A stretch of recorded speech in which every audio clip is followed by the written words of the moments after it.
안녕하세요. 장 켈리입니다. 미국 네바다주의 외딴 곳에는 에어리 51, 즉 51구역이라고 하는 아주 비밀스러운 지역이 있습니다. 지구의 두상으로 50일에 해당하기 때문에 51구역이라는 이름이 붙여졌는데, 이 51구역은 미국 네바다주의 사막 한가운데 위치하고 있는 미 공군의 비밀 지하기지가 있는 곳으로 결코 아무나 함부로 들어갈 수 있는 곳이 아닙니다. 구글 지도에도 나와있지 않은 이 51구역은 대통령이나 국회의원 등 그 어떤 정치 지도자도 허가 없이 함부로 출입할 수 없는 곳이라고 합니다. 네바다주에 있는 이 51구역은 넓고 방대한 구역이 얽혀서 펜스가 쳐져 있으며, 그 펜스 부근에는 접근 금지라는 편말이 붙어 있는데, 만일 민간인이 제멋대로 이곳을 들어가려고 한다면 어디선가로부터 쏜살같이 총탄이 날아온다고 하며 그 누구도 생명을 보장받을 수 없는 곳이라고 합니다. 그런데 이 51구역이 유명해진 이유는 이곳에서 종종 UFO 같은 비행물체가 날아오르는 장면이 많은 사람들에 의해 목격되었고, 외계인과 관련된 각종 음모론이 생겨나는 곳이기 때문입니다. 즉, 이 51구역에는 엄청나게 비밀스러운 일들이 벌어지고 있으며, 얼마나 무서운 음모가 진행되고 있길래 이렇게 51구역이 철저히 외부에 노출되지 않고 가까이 접근한 사람들에게 총탄까지 발사하고 있는 일까지 벌어지고 있는 걸까요? 이 51구역 인근에 사는 주민들에 의하면 51구역에서는 종종 UFO가 날아오르는 모습이 목격된다고 하는데, 그렇다면 51구역 안에는 정말로 외계인이나 UFO가 존재하고 있는 것일까요?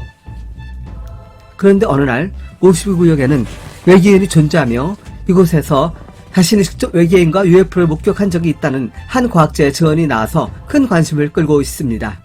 그렇게 주장한 사람은 바로 미국의 밥 라자르 박사입니다.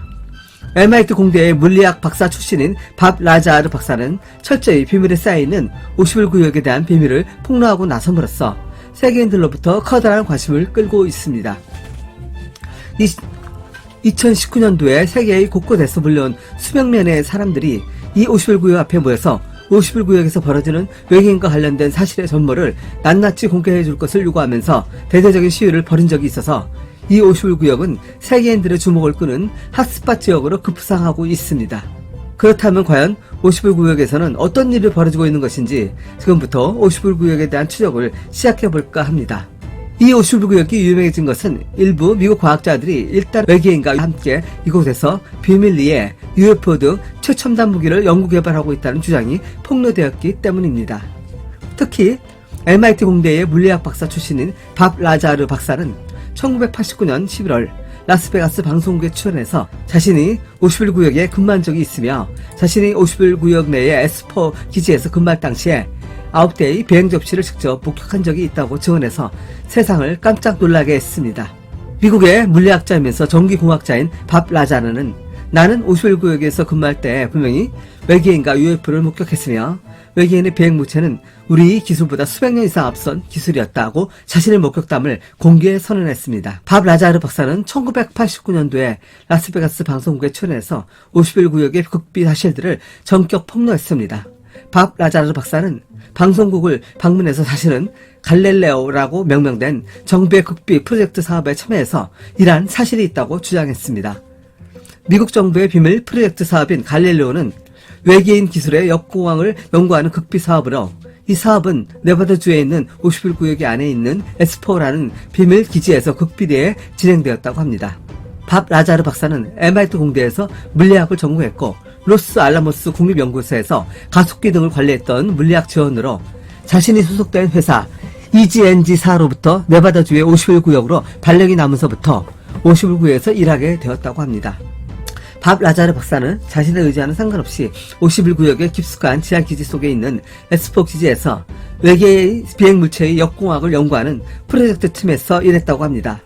이처럼 밥 라자르 박사는 미국이 그동안 숨겨왔던 극비 사실들을 폭로했기 때문에 그는 CIA로부터 큰 위협을 받았을 뿐만 아니라 심지어 고속도로에서 운행 중에 총격까지 받았다고 합니다. 라스베가스 방송국의 진행자이자 저널리스트인 조지 랩은 밥 라자르의 이야기에 대해 흥미를 느끼고 그에 대한 본격적인 조사에 착수했습니다. 조지 랩은 밥 라자르가 근무했다고 주장한 로스 알라모스 국립연구소의 고용 기록을 조사했는데 그의 고용에 대한 어떤 기록도 찾지 못했다고 합니다.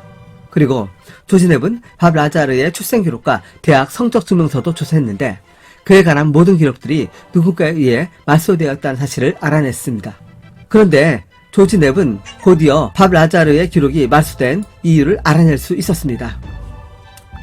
밥 라자르 박사가 미국 정부의 극비 계획들을 폭로했기 때문에 CIA가 고의적으로 밥 라자르에 대한 모든 기록들을 삭제해버렸고, CIA는 밥 라자르를 이 세상에 존재하지 않는 투명 인간으로 만들어버린 것입니다. 그런데 조지 넵은 우연히 로스알라모스 국립연구소의 오래된 전화번호부에서 놀랍게도 밥 라자르의 이름을 발견했다고 합니다. 또한 1982년 7월에 출간된 로스알라모스 국립연구소의 기간지 기사에서 밥 라자르라는 과학자를 소개하는 기사를 발견했으며, 그 당시에 찍은 밥 라자르의 사진도 함께 발견했다고 합니다. 그러니까 밥 라자르가 밝힌 로스알라모스 국립연구소에 근무했었다는 그의 경력은 모두 사실로 확인된 것입니다. 또한 조지 넵은 밥 라자르를 상대로 해서 거짓말 탐지기 조사도 벌였는데, 밥 라자르는 총 4번의 거짓말 탐지기 조사를 모두 통과함으로써 그의 증언이 사실로 판명났습니다. 밥 라자르가 방송에서 실수했던 자신이 전기공학자이자 물리학자였다는 사실이 진짜로 확인되었기 때문에 그가 진술했던 51구역에서 외계인과 UFO를 목격한 증언 또한 사실일 가능성이 높다고 하겠습니다.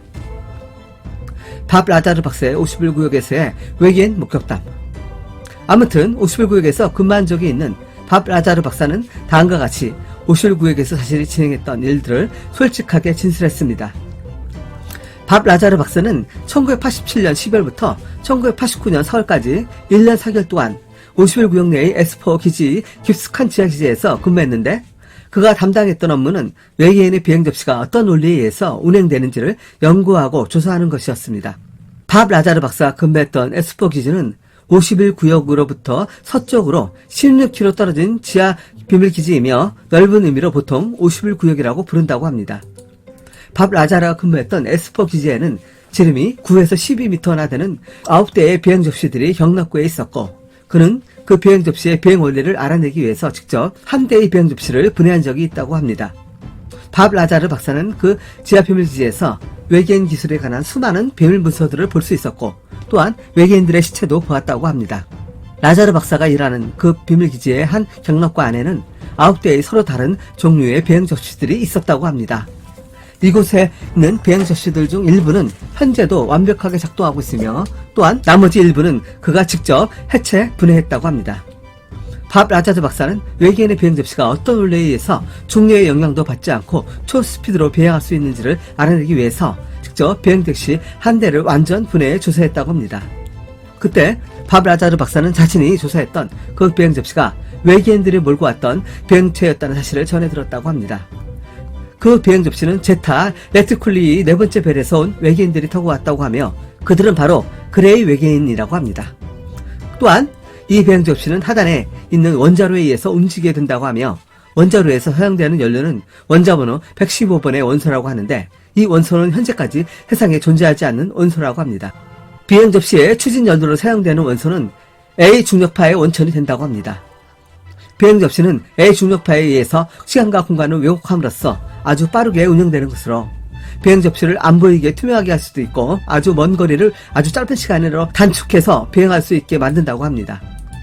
즉, 이 비행 접시는 시간과 공간을 힘으로써 먼 거리를 단축시켜 매우 짧은 시간에 운행하는 원리로 아주 짧은 시간 내에 행성 간 비행이나 태양계 간 비행을 가능하게 할 수 있다고 합니다. 이것이 UFO가 항성 간이나 성당 간을 아주 짧은 시간 내에 비행할 수 있는 비행 원리라고 합니다. 이렇게 비행 접시는 최첨단 기술을 이용해서 먼 우주로부터 시간과 공간의 제약을 받지 않고 아주 짧은 시간 내에 우리 지구로 접근해 올 수 있었다고 합니다. 지구상에 있는 많은 과학자들이 결코 알 수 없는 비행 접시의 비행 원리를 라자르 박사는 51구역에 근무하는 동안에 손쉽게 알아낼 수 있었다고 합니다. 무엇보다 중요한 사항은 이 지하 비밀지에서는 우리 미국의 과학자들과 일단의 외계인들이 함께 거주하면서 외계인의 첨단 기술을 활용해 최첨단 비행물체와 최첨단 무기들을 함께 연구하고 개발하고 있다고 합니다. 밥 라자르 박사는 이곳에서 외계인이 전수한 기술을 이용해서 미국 과학자가 개발하고 만든 비행 접시를 직접 보았다고 합니다. 밥 라자르 박사가 본 그 비행 접시의 표면은 마치 살아있는 생물체의 피부처럼 탄력있고 생생했었다고 합니다. 또한 밥 라자르 박사는 S4 비밀기지에서 근무하는 동안 외계인도 여러 번 목격했다고 합니다. 어느 날 밥 라자르 박사는 지하기지에 자신의 사무실로 이동하는 복도를 걸어가다가 맞은편에서 걸어오는 키가 120cm 정도 되는 이상하게 생긴 한 외계인을 목격하고는 깜짝 놀란 나머지 큰 비명소리를 질렀다고 합니다. 그 후에도 밥 라자르는 계속 복도에서 마주치는 외계인들을 보고 놀라면서 비명을 지른 일이 되풀이되자 1990년 4월 밥 라자르 박사는 정신이 불안정한 사람으로 낙인찍혀서 통행증을 빼앗긴 후에 50일 구역에서 추방당했다고 합니다. 사실 밥 라자르 박사뿐만 아니라 필 슈나이더 박사 등 많은 사람들에 의해서 50일 구역이나 덜스 공군기지에서 외계인을 직접 목격했다는 증언들이 계속 흘러나오고 있습니다. 50일 구역에서 추방당한 밥 라자르 박사는 자신의 고향 아리조나주의 자택으로 돌아와서 생활했는데 CIA로 추정되는 위원들이 종종 그를 찾아와서 50일 구역에서 보고 들은 모든 것들을 결코 발설하지 말라고 협박을 가했다고 합니다. CIA로부터 지속적인 협박을 받고 생명의 위협을 느낀 밥 라자르 박사는 오히려 자신의 경험담을 외부에 발설하는 것이 자신의 생명을 보존할 수 있는 길이라고 느낀 나머지 라스베가스 방송국으로 찾아가서 50일 구역에 관한 비밀들을 폭로했다고 합니다. 만일 자신이 목격한 외계인 관련 정보들을 숨겨둔 채 살아간다면 자신을 주목하는 사람들이 전혀 없을 것이고 자신을 주목하는 사람들이 전혀 없는 상태에서 CIA 요원들에게 암살을 당한다면 그것으로 모든 것이 끝난다고 판단했던 겁니다.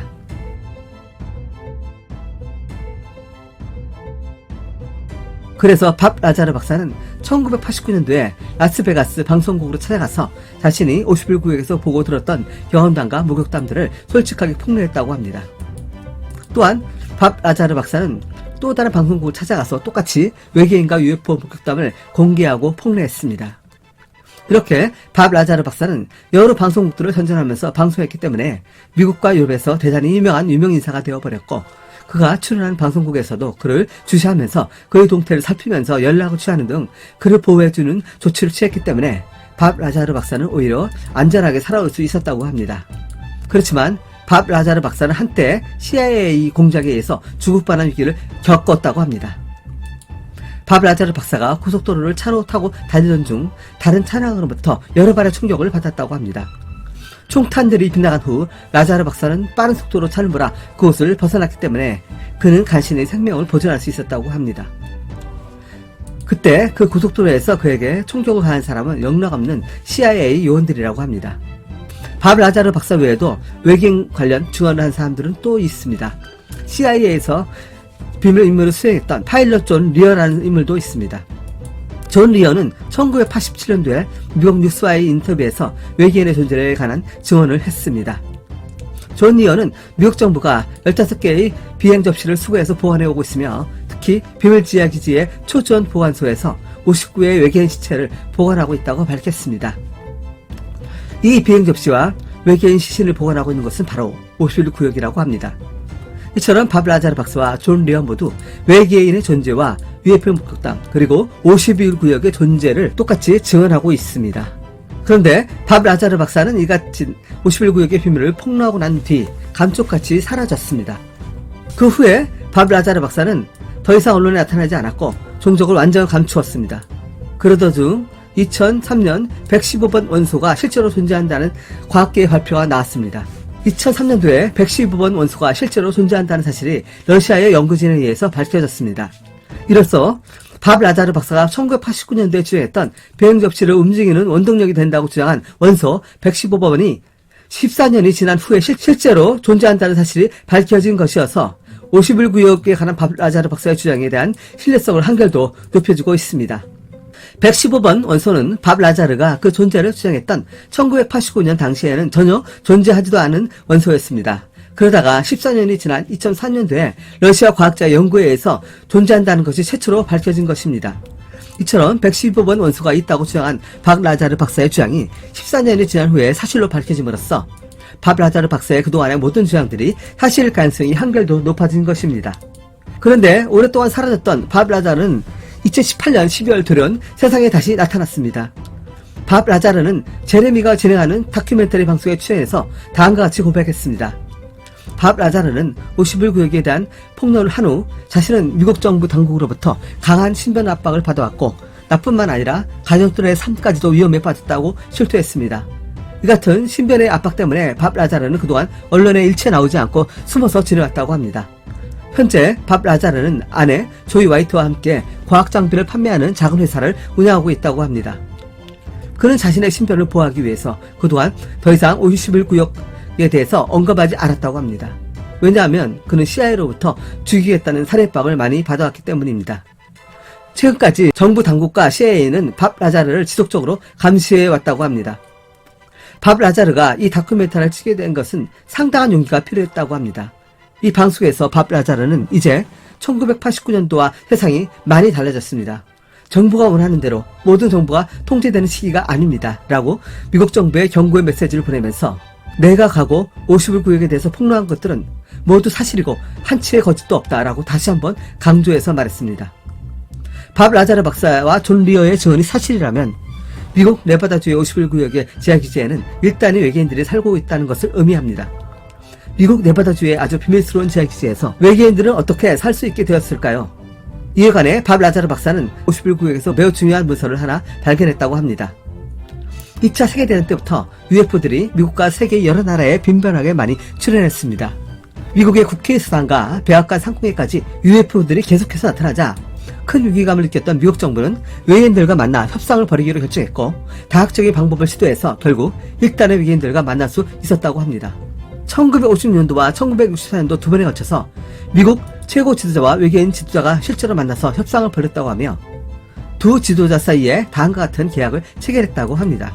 그것이 바로 미국의 아이젠하워 대통령과 외계인 대표가 만나서 체결한 그레네이다 협정이라고 합니다. 미국 정부는 외계인들이 갖고 있는 최첨단 기술들을 전수받고 그 대신 외계인들은 지구상에 존재하는 생명체나 가축들에 대한 인체 실험을 할 수 있는 권리를 가진다는 내용의 계약을 체결했다고 합니다. 이렇게 해서 이때부터 미국 정부는 네바다주의 51구역 내 지하비밀기지를 건설했고 그곳에 외계인들의 거처를 마련해주고 그곳에서 미국의 과학자들과 외계인들이 함께 협력해서 외계인의 최첨단 기술을 이전받는 동시에 외계인의 비행무체와 최첨단 무기를 개발하는 일들을 함께 진행해오고 있다고 합니다. 또한 그 대신에 외계인들은 미국과 세계의 여러 곳에서 사람이나 가축을 납포해서 인체 실험을 할 수 있게 되었고 그 때문에 세계의 곳곳에서 실제로 외계인에게 납포된 후 인체 실험을 당하는 일들이 계속해서 발생하게 되었다고 합니다. 밥 라자르 박사의 설명에 따르면 미국 정부는 미국보다 수백 년에서 수천 년 이상 앞선 기술을 보유한 외계인들의 최첨단 기술을 전수받길 원했으며 그 선진화된 기술을 전수받는 대신에 국민들에 대한 인체 실험을 눈 감아줬다고 합니다. 그러한 외계인들의 최첨단 기술과 최첨단 무기들을 만들 수 있도록 전수받는 장소가 바로 51구역이라고 합니다. 51구역의 지하 속 수백 미터 아래에는 외계인들이 거주하는 거주지와 거대한 연구시설들이 즐비해 있다고 하며 그 지하기지에서 미국의 과학자들과 정보국 요원들이 외계인과 함께 서로 협력하면서 최첨단 무기나 비행무체를 연구 개발하고 있다고 합니다. 즉 미국 정부는 은밀하게 51구역의 지하 수백 미터 지점에다 거대한 비밀기지와 시설들을 만들어 놓고 있으며 외부에는 철저히 비밀을 유지하고 있다고 합니다. 이 51구역에서 미국은 스텔스 전투기와 무중력 정찰기, 중성자탄, 플라즈마와 레이저 무기 등 최첨단 고급 무기 기술들을 외계인들로부터 전수받았다고 합니다. 이렇게 미국은 외계인들로부터 최첨단 기술을 전수받는 끝에 세계에서 과학기술이 가장 뛰어난 국가의 지위를 확보했을 뿐만 아니라 지구에서 가장 강력한 초강대국의 지위를 확보할 수 있었다고 합니다. 이렇게 외계인들의 최첨단 기술은 미국의 국력을 신장시키는 데 크게 기여함으로써 미국으로 하여금 세계 초강대국의 지위를 얻게 하는 데 큰 토대가 되었다고 합니다. 이렇게 외계인들의 최첨단 기술을 전수받는 장소로 활용된 51구역은 미국 정부는 다른 사람들이 모르게 비밀로 유지시키는 데에는 다음과 같은 두 가지 이유가 있다고 합니다. 하나는 51구역에서 만들어낸 최첨단 고급 무기나 최첨단 비행체에 관한 기술 정보의 유출을 막기 위해서이고 다른 하나는 외계인들의 도움을 받아서 고급 기술을 특권적으로 제공받는 대가로 미국 국민들에 대한 외계인의 인체 실험을 허용한 사실이 밝혀진다면 미국 정부는 도덕적으로 엄청난 비난을 받을 수 있기 때문입니다. 더욱이 미국보다 더 강하고 과학기술 수준이 수백 년이나 앞선 외계인들의 존재가 세상에 알려진다면 지구에서 가장 강한 초강대국의 지위를 획득한 미국의 존재 가치와 위신이 땅에 떨어질 것을 미국 정부는 크게 우려하고 있기 때문입니다. 그 때문에 미국 정부는 51구역의 존재를 수단과 방법을 가지지 않고 어떻게 해서든지 계속해서 비밀로 유지하려고 하는 것입니다. 필 슈나이더 박사는 미국 전역에 129개의 지하 비밀기지가 있으며 그 중에 절반인 65개의 지하기지에 실제로 외계인들이 살고 있다고 폭로했습니다. 이러한 선각자들의 끊임없는 노력에 의해서 미래의 언젠가는 51구역의 진실과 그곳에 사는 외계인들의 존재가 세상에 널리 알려지게 될 날이 올 것이라고 기대합니다. 지금도 네바다주의 51구역에서는 지하 수백 미터 깊숙한 곳에서 외계인들이 활보하고 있으며 미국의 비밀 요원들이 외계인과 협력하여 최첨단 고급 무기와 최첨단 비행 물체를 개발하는 데 혈안이 되고 있을 것입니다. 이처럼 미국 정부가 외계인의 존재를 무조건적으로 비밀로 유지시키는 것만이 능사가 아니라고 봅니다. 미국 정부는 더 이상 51구역과 외계인의 존재를 비밀로 감추지 말고 모든 사실들을 세상 사람들에게 솔직하게 공개함으로써 세상 사람들이 서로 협력해서 외계인들과 공존해서 살아갈 길을 모색하는 것이 더 좋은 일이라고 생각합니다. 미국 정부는 더 이상의 욕심을 버리고 51구역과 외계인의 존재를 솔직하게 외부에 공개해서 세상의 모든 사람들이 함께 공존하고 공동 발전해 나가기를 간절히 바랍니다. 지금까지 장 켈리였습니다. 제 이야기가 유익하셨다면 구독 버튼을 눌러주시길 바라며 좋아요도 눌러주셨으면 고맙겠습니다. 다음에는 더욱 재미있는 이야기로 찾아뵙겠습니다.